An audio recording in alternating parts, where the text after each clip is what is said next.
কোনে কোনে কোনে আজি আপোনালোকে দেখিছে যে আজি আপোনালোকে বাছত যাওঁতে ভয় খাই থাকে ভয় খাই নে নাই ট্ৰেইনত যাওঁতে ভয় লাগে নে নাই যদি টুপি আৰু লুঙি দেখে যদি দাড়ি দেখে তেতিয়াহ'লে যিকোনো মুহূৰ্ততে কিজানি অসমত মাৰ খাবলগীয়া হয় নেকি বুলি টেনশ্যন থাকে নে নাই আপোনালোকক বিপদত পেলাইছে নে নাই অসমত আপোনালোকক বিপদত পেলাইছে নে নাই কোনে পেলাইছে কোনে পেলাইছে কোনে পেলাইছে কোনে পেলাইছে হয়নে নহয় হয়নে নহয় তাৰ লগত এজিপি আছে নে নাই বিজেপিৰ লগত এজিপি আছে নে নাই বিজেপিৰ লগত এজিপি আছে নে নাই হাতীৰ লগত আছে নে নাই পদুম ফুলৰ লগত হাতী আছে নে নাই গতিকে আপোনালোকে হাতীক ভোট দিব নেকি কোনোবাই দিব নেকি কোনোবাই দিব নেকি কোনোবাই দিব নেকি দিব নেকি মই ওপৰৰ মানুহক সুধিছো হয়নে নহয় কথাটো হয়নে নহয় হয়নে নহয় হয়নে নহয় এতিয়াহে মাতটো আহিছো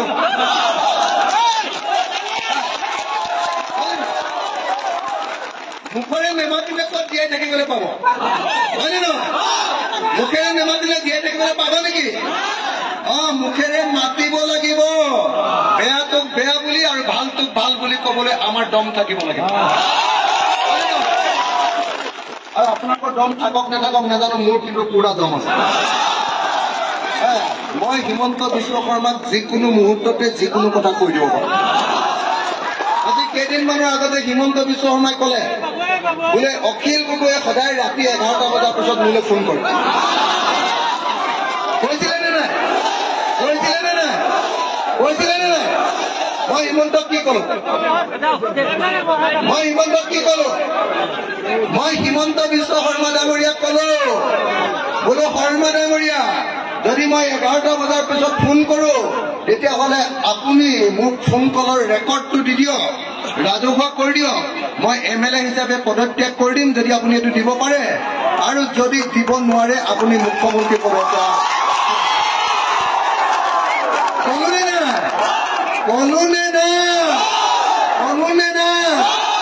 অসমৰ মুখ্যমন্ত্ৰী এজনক তাতো আটাইতকৈ একদম মানে আটাইতকৈ মানে কি আটাইতকৈ শক্তিশালী নহয় আটাইতকৈ গুণ্ডা হয়নে নহয় গুণ্ডা মুখ্যমন্ত্ৰীজনে মোক দম দিব কৈছিলে যে তই সদায় ৰাতি 11টা বজাৰ পাছত ফোন কৰ কংগ্ৰেছৰ মানুহবিলাকক এনেকে কৈ যাম আৰু আপোনালোকে লগে লগে মোৰ পিছে পিছে গাই যাব দেই এই জাগাটোৰ নাম কি বুলি কয় বৰনগৰ মই কৈ গৈছো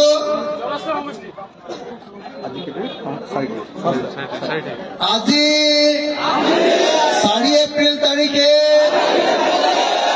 জলেশ্বৰ সমষ্টিৰ বৰনগৰত অনুষ্ঠিত হোৱা বিশাল গণসমাৱেশত উপস্থিত থকা ৰাইজে সংকল্প গ্ৰহণ কৰো যে আমি কোনোপধ্যে সাম্প্ৰদায়িক বিজেপি আৰু সাম্প্ৰদায়িক AIDF-ক ভোট নিদিওঁ আমি বিজেপিৰ পৰা আমাৰ দেশৰ সংবিধানখন বচাম আমি আমাৰ দেশক ধৰ্মনিৰপেক্ষ কৰি ৰাখিম আমি আমাৰ দেশক গণতান্ত্ৰিক দেশ ৰূপে বচাই ৰাখিম আমি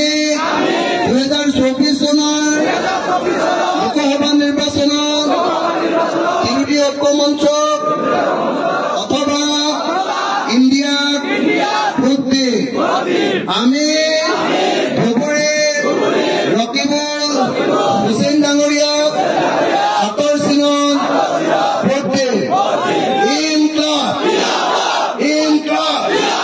মই কম ইনক্লাব আপোনালোকে জিন্দাবাদ ক'ব মই কম বিজেপি আপোনালোকে ক'ব গো বেক মই কম AIDF আপোনালোকে ক'ব গো বেক আকৌ হাতৰ মুঠি ওপৰলৈ তুলি ইনক্লাব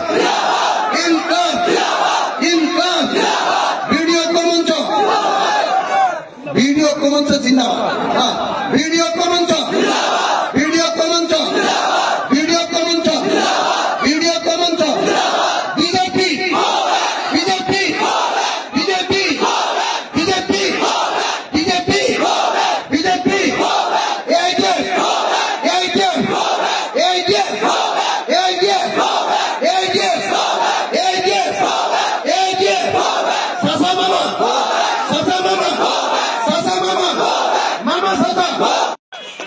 Rakibul Hussain ডাঙৰীয়াত CPI, CPIM, CPIML যিমানবিলাক ভাৰতৰ ৰাজনৈতিক দল আছে, আমাৰ 16টা ৰাজনৈতিক দলৰ অমুলপতীয়া কেণ্ডিডেট আমি তেওঁক একেলগতে এজন কেণ্ডিডেট উঠাইছো।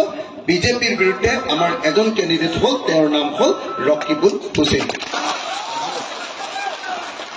এতিয়া কিয় আপোনালোকে সকলোৱে জানে যে মোক কংগ্ৰেছ চৰকাৰৰ দিনতো বহুতবাৰ জেল দিছে, জানেনে নাই? মই এতিয়ালৈকে জীৱনত 36 বাৰ জেল খাইছো, 36 বাৰ জেল খাইছো। তাৰ ভিতৰত 20 বাৰ দিছে কংগ্ৰেছে, 16 বাৰ দিছে বিজেপি। মোৰ ওপৰত গোটেই অসমৰ তলা চাবি দিব নেকি? তলা চাবি দিয়া মানুহ কিমান আছে ইয়াত? আছে নেকি? আছে নেকি? নাই? একদম খাটাং খাটাং। Thank you. হয় নে নহয়? মই আৰু কিমান গালি পাৰিম নে নোৱাৰো? এটা হৈ গ'ল নেকি? হ'বনে? হ'বনে না? হৈ যাব? আৰু ক'ব লাগিব? আৰু ক'লে যে ইফালৰ মিটিংখন দেৰি হৈ যাব।